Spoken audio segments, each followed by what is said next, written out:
Mes chers compatriotes, vous avez été plusieurs à me demander de réagir à la nomination de M. Jean Castex au poste de Premier ministre. Alors, qu'est-ce que je peux en dire ?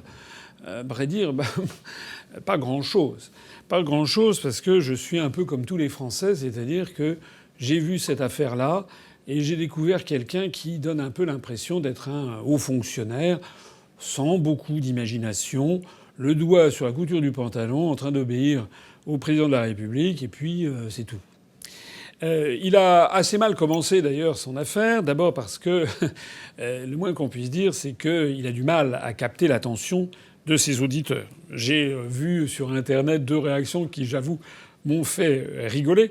Une première, il y a je ne sais plus quelle télévision a interrogé Jean-Luc Mélenchon à la sortie de discours à l'Assemblée nationale. Et Jean-Luc Mélenchon, là, m'a fait rigoler parce qu'il a dit, en parlant de Castex, « Non mais c'est pas possible, il a les mots qui poussent entre les arbres, il parle à 2 à l'heure pour dire des banalités. » Puis après, bon, c'est assez pénible à supporter, quoi, parce que les mots poussent entre les arbres. Et les arbres entre les mots. Hein. Donc il est là, il parle à 2 à l'heure pour dire des banalités.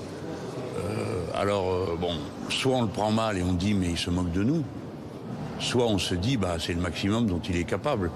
Donc c'est pas un beau moment de démocratie parlementaire, ça c'est sûr. Et puis, à l'autre bout de l'échiquier politique, j'ai vu une vidéo de Jean-Marie Le Pen où on demandait qu'est-ce que vous en pensez. Et le fondateur du Front National, qui, le moins qu'on puisse dire, c'est qu'il a de l'expérience politique, a rigolé en disant « Écoutez, c'est pas Démosthène ». De fait, moi j'ai vu les débats à l'Assemblée nationale, on avait l'impression que tous les députés étaient morts d'ennui. On a l'impression que certains tombaient de sommeil. Il est extraordinairement ennuyeux.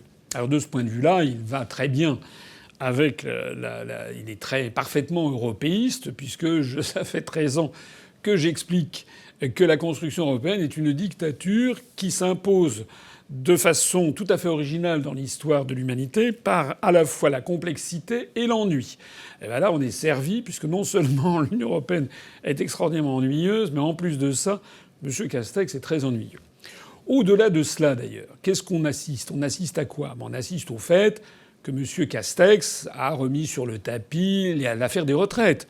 J'ai fait une vidéo il y a quelques semaines pour expliquer que, de toute façon, il fallait obéir aux grandes orientations des politiques économiques. Et donc, M. Castex va poursuivre ce que, pourtant, Macron nous avait dit pendant le confinement, qu'il fallait changer de monde, etc. Enfin, vous connaissez la musique. C'était faux, j'ai déjà eu l'occasion de l'expliquer, et ça se révèle faux. Il y a eu un bon mot, d'ailleurs, j'ai vu, de Xavier Bertrand, qui a dit, et j'ai trouvé qu'il avait bien résumé la situation, qui a dit « Les Français voulaient conserver le Premier ministre et changer de politique », et en fait Macron a fait l'inverse.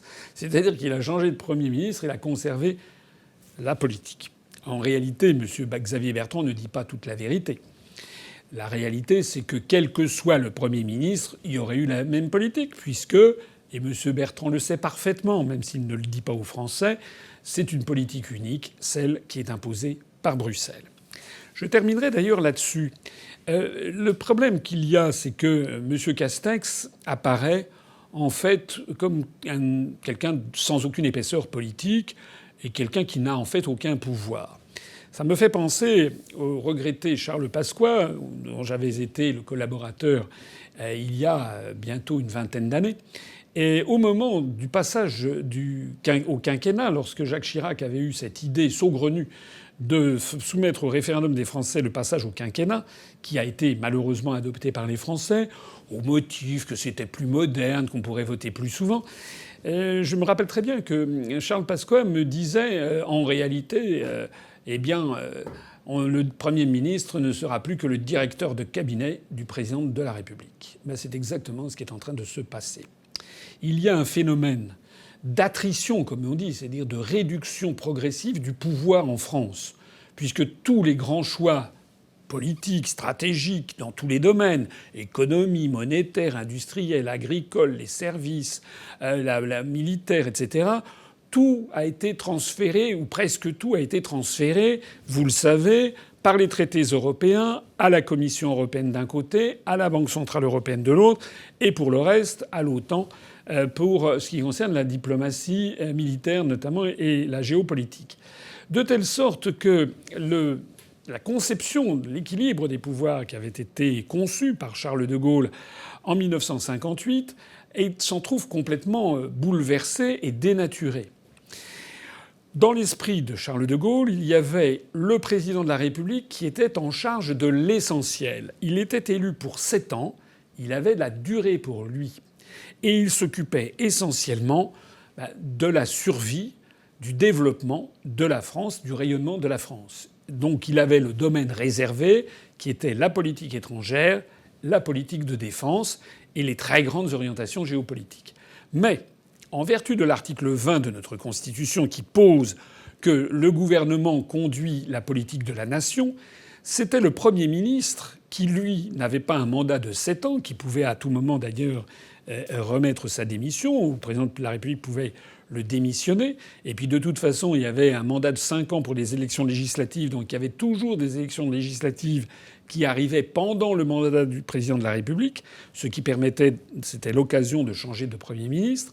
Le Premier ministre, lui, il était celui qui conduisait au jour le jour la politique économique, la politique sociale, la politique industrielle, la politique agricole, la politique culturelle, la politique des affaires sociales, de la santé, des retraites, etc., etc. Et donc c'était le Premier ministre qui servait d'une certaine façon de chef de gouvernement, mais d'une certaine façon servait aussi de fusible. Il protégeait le président de la République. Il y avait une bonne répartition des rôles. Petit à petit, plus on a transféré de pouvoir à Bruxelles et à Francfort et à Washington pour l'OTAN, et moins le président de la République s'est trouvé avec du pouvoir concret. Il s'est donc rabattu sur des mesures d'un niveau d'importance moins stratégique et donc a commencé à se marcher sur les pieds avec le chef du gouvernement. Et le quinquennat a renforcé cette affaire puisque désormais il y a l'élection présidentielle, les élections législatives qui suivent juste après. En théorie, d'ailleurs, le président de la République a conservé le pouvoir de dissolution de l'Assemblée nationale, mais on voit bien qu'il y aurait une grande difficulté. Actuellement, on a ce système très détestable où le président de la République est élu pour 5 ans et il fait élire dans la foulée, dans les jours qui suivent, dans les 4 semaines ou 5 semaines qui suivent, les députés lors des élections législatives qui sont élus pour 5 ans. Le système actuel est donc détestable en ce sens que le président de la République et le Premier ministre se marchent sur les pieds l'un sur l'autre. Évidemment, donc, le Premier ministre devient un subalterne, une espèce de directeur de cabinet, comme le prophétisait Charles Pasqua, comme je le citais tout à l'heure. Mais en même temps, il n'y a plus aucun moyen, sauf dans la rue, pour s'opposer à la politique qui est conduite, puisqu'on a une espèce de mandat de 5 ans sans possibilité d'en changer. Alors qu'auparavant, le fait qu'il y avait disjonction entre le mandat de 5 ans des députés et le mandat de 7 ans du président de la République avait toujours cette espèce d'épée de Damoclès sur le septennat. C'est la raison pour laquelle je pense qu'il faudra envisager, et en reparler avec les Français, un retour au septennat, parce qu'il est nécessaire d'avoir cette diarchie au sommet entre un président de la République chargé de l'essentiel qui a la durée pour lui, et puis un Premier ministre qui peut changer plus souvent et qui peut mieux tenir compte des aléas de l'opinion. Parce que la réalité, c'est que l'opinion peut très bien changer en matière sociale, en matière économique, peut vouloir nationaliser une entreprise, privatiser.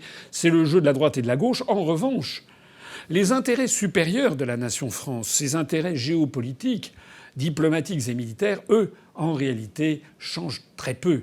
Et c'est pour cela qu'il convient d'avoir quelqu'un qui ait la durée. D'ailleurs, je rappelle qu'au moment du traité de Maastricht, il a été prévu que le mandat du président de la Banque centrale européenne serait de 8 ans. Et pourquoi 8 ans ? Parce qu'on a expliqué aux populations, aux opinions publiques qu'il était important d'avoir la durée pour marquer de son emprise une politique.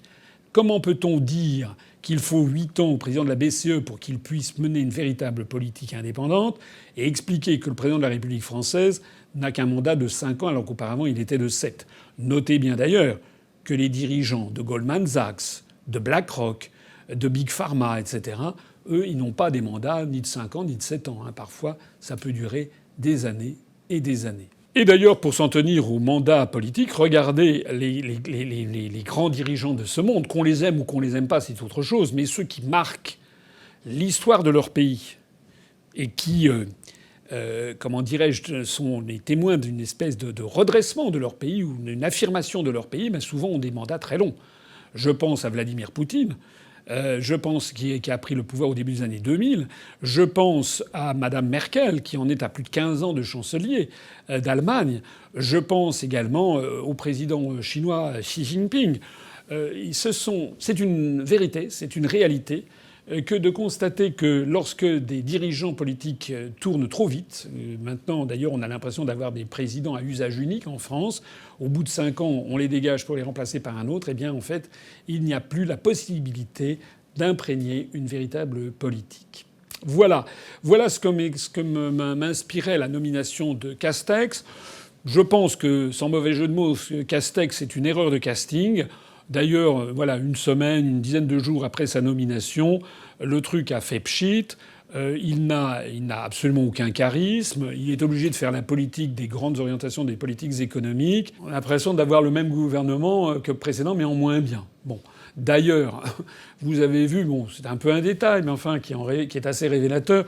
Monsieur Castex, la première sortie qu'il fait, c'est pour se rendre en Guyane, où la Covid-19, la pandémie, sévit, et il fait la même erreur que Macron, c'est-à-dire qu'il parle aux Guyanais en parlant de leur île, comme s'il ne savait pas, enfin il a l'air de ne pas savoir que la Guyane n'est pas une île, mais un morceau très important, qui est grand comme, je crois, le quart du territoire de la France métropolitaine, un morceau d'Amérique du Sud, avec une frontière terrestre avec le Suriname et le Brésil. Voilà, donc finalement, c'est Macron et Castex, c'est Macron et Édouard Philippe, mais en moins bien. Voilà.